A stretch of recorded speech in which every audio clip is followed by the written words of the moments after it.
move or exercise number 3 is the side plank and a leg raise. And the leg raise is important for a couple of reasons, because what it's going to do is it's going to engage glute medius, glute minimus. So again, if we've got a bridge, if we've got a band for the bridge, that can engage glute medius, glute minimus. If we haven't got that, we can use the side plank for that.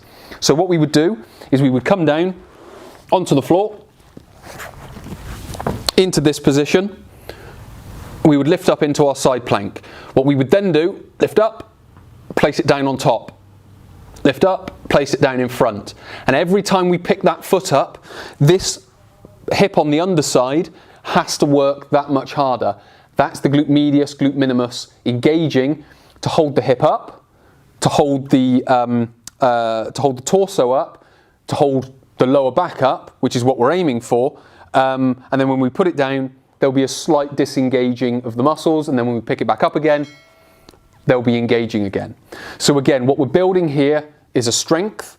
Not only, well, the exercises we've looked at so far have done all through the posterior part of the body, so muscles of the upper back and the glutes, and to some respects the hamstrings as well.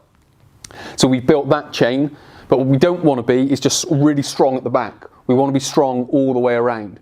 So the side plank is going to help us start to do that, but it will also help us use the glute muscles. Also, when we're in this position, what we're doing, stabilizing the hip, because if we are in this position and as soon as we take it off we drop, that's showing an instability.